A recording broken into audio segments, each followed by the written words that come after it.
ಅವರೆಲ್ಲ ಹಳ್ಳಿ ಹೆಣ್ಮಕ್ಳು. ಬೆಳಗೆದ್ದು ಮುದ್ದೆ ಮುರಿಯೋದಷ್ಟೇ ಅಲ್ಲ, ಕಾಯಕ ಅಂದ್ಕೊಂಡವರು ಕೆಲವರು. ಆದರೆ ರಾಷ್ಟ್ರೀಯ ಗ್ರಾಮೀಣ ಜೀವನೋಪಾಯ ಅಭಿಯಾನದಡಿ ಗ್ರಾಮ ಸ್ವಚ್ಛ ಮಾಡೋಕ್ಕೂ ಸೈ, ಆಟೋ ಓಡಿಸೋದಕ್ಕೂ ಸೈ ಅಂತ ಇಲ್ಲೊಬ್ಬ ಹೆಣ್ಮಗಳು ತೋರಿಸ್ಕೊಟ್ಟಿದ್ದಾರೆ. ಈ ಕುರಿತ ಒಂದು ವಿಶೇಷ ರಿಪೋರ್ಟ್ ಇದೆ, ಬನ್ನಿ ನೋಡ್ಕೊಂಡು ಬರೋಣ. ಸಕ್ಕರೆ ನಾಡು ಮಂಡ್ಯದಲ್ಲಿ ಆಟೋ ರಾಣಿಯರದ್ದೇ ಹವಾ.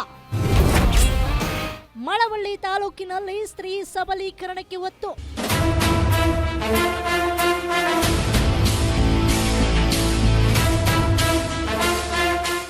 ಈ ಹಿಂದೆ ಹೆಣ್ಮಕ್ಳು ಅಂದ್ರೆ ಮನೆಯಲ್ಲಿ ಅಡ್ಗೆ ಮಾಡ್ಕೊಂಡು ಕಸ ಪಾತ್ರೆ ತೊಳ್ಕೊಂಡು ಗಂಡನ ಚಾಕ್ರಿ ಮಾಡಿ ಮನೇಲೆ ಇರ್ಬೇಕು ಅನ್ನೋ ಮಾತಿತ್ತು. ಆದ್ರೆ ಬರ್ಬರ್ತಾ ಹೆಣ್ಮಕ್ಳು ಎಲ್ಲಾ ರಂಗಗಳಲ್ಲೂ ಕಾಲಿಟ್ಟು ನಾವ್ ಯಾರಿಗೂ ಕಮ್ಮಿ ಇಲ್ಲ ಅಂತ ತೋರಿಸ್ತಿದ್ದಾರೆ.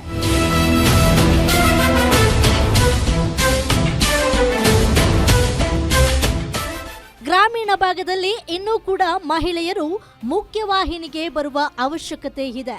ಹೀಗಾಗಿ ರಾಷ್ಟ್ರೀಯ ಗ್ರಾಮೀಣ ಜೀವನೋಪಾಯ ಅಭಿಯಾನವನ್ನ ಜಾರಿಗೆ ತರಲಾಗಿದೆ. ಈ ಯೋಜನೆಯನ್ನ ಮಂಡ್ಯ ಜಿಲ್ಲೆಯಲ್ಲಿ ಪ್ರಬಲವಾಗಿ ಜಾರಿಗೆ ತರುವ ಉದ್ದೇಶದಿಂದ ಜಿಲ್ಲಾ ಪಂಚಾಯತ್ ಸಿಇಒ ಕೆಆರ್ ನಂದಿನಿ ಶ್ರಮಿಸಿದ್ದಾರೆ. ಇದರ ಫಲವಾಗಿ ಜಿಲ್ಲೆಯ ಮಳವಳ್ಳಿ ತಾಲೂಕಿನ ಬಹುತೇಕ ಗ್ರಾಮ ಪಂಚಾಯಿತಿಗಳಲ್ಲಿನ ಮಹಿಳೆಯರು ಗ್ರಾಮ ಸ್ವಚ್ಛತೆಯಲ್ಲಿ ತೊಡಗಿದ್ದಾರೆ. ಸಂಜೀವಿನಿ ಒಕ್ಕೂಟದಿಂದ ಮಾಮೂಲಿ ಇವಾಗ ಎಲ್ಲ ಕೆಲಸ ಮನೇಲಿ ಯಾವ ಕೆಲ್ಸಕ್ಕೂ ಹೋಗ್ತಿರ್ಲಿಲ್ಲ, ಮನೇಲಿ ಇದ್ದು ನಾವು ಸಂಜೀವಿನಿ ಒಕ್ಕೂಟದವರು ನೀವೆಲ್ಲ ಮಹಿಳೆ ಮನೇಲೆ ಇರೋದು ಬೇಡ, ನಿಮ್ಗೂ ಒಂದ್ ಕೆಲಸ ಕೊಡ್ತೀನಿ ಅಂದ್ಬಿಟ್ಟು ಪಂಚಾಯತಿ ಕಡೆಯಿಂದ ನಮ್ಗೆ ಟ್ರೈನಿಂಗ್ ಕೊಟ್ಟು ಮಳವಳ್ಳಿಗೆಲ್ಲ ಕರೆಸಿ ಟ್ರೈನಿಂಗ್ ಕೊಟ್ಟು DL ಕೊಟ್ಟು ಇವಾಗ ಅವರು ಕೆಲಸನೂ ಕೊಟ್ಟಿದ್ದಾರೆ. ನಾವ್ ಇನ್ನೇನ್ 2 ವರ್ಷದಿಂದ ಕೆಲಸ ಮಾಡ್ತಾ ಇದೀವಿ. 7,000 ಸಂಬಳ ಕೊಡ್ತಾರೆ ನಮ್ಗೆ. ಇವತ್ತು ಒಂದ್ ವಾರ ತವಿಂದ ಇಲ್ಲಿ ಡ್ಯೂಟಿ ಹಾಕಿ ನಾವೇ ಎಲ್ಲ ಲೇಡೀಸ್, ಎಷ್ಟು 22 ಪಂಚಾಯತಿ ಇದೆ ಅಲ್ಲಿಂದೆಲ್ಲ ನಾವೇ ಲೇಡೀಸ್ ಬಂದು ಒಂದ್ ವಾರ ತವಿಂದ ಡ್ಯೂಟಿ ಮಾಡ್ತಾ ಇದೀವಿ ಸರ್. ಇನ್ನು ಮಳವಳ್ಳಿ ತಾಲೂಕಿನಲ್ಲಿ ಒಟ್ಟು 39 ಗ್ರಾಮ ಪಂಚಾಯಿತಿಗಳು ಇದ್ದು, ಇದರಲ್ಲಿ ಈಗಾಗಲೇ 27 ಗ್ರಾಮ ಪಂಚಾಯಿತಿಗಳಲ್ಲಿ ಮಹಿಳೆಯರು ಕೆಲಸ ನಿರ್ವಹಿಸ್ತಾ ಇದ್ದಾರೆ.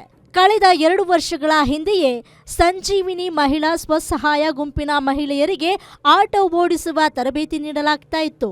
ಅದರಂತೆ ಈಗ ಮಹಿಳೆಯರೇ ಗ್ರಾಮ ಪಂಚಾಯತ್ ಮಟ್ಟದಲ್ಲಿ ಆಟೋ ಓಡಿಸುತ್ತಾ ಗ್ರಾಮವನ್ನ ಸ್ವಚ್ಛ ಮಾಡುವ ಕಾಯಕದಲ್ಲಿ ತೊಡಗಿದ್ದಾರೆ.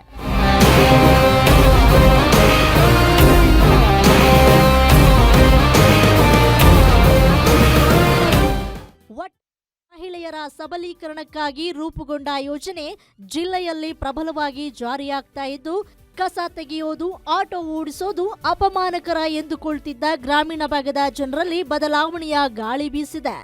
ಸದ್ಯ ಈ ಹೆಣ್ಮಕ್ಳು ಕಾಕಿ ಬಟ್ಟೆ ತೊಟ್ಟು ಲೀಲಾಜಾಲವಾಗಿ ಆಟೋ ಓಡಿಸುತ್ತಾ ನಾವು ಯಾರಿಗೂ ಕಮ್ಮಿ ಇಲ್ಲ ಅಂತ ಎಲ್ಲರ ಗಮನ ಸೆಳೆದಿದ್ದಾರೆ. Raghavendra Ganjam, guarantee news, Mandya.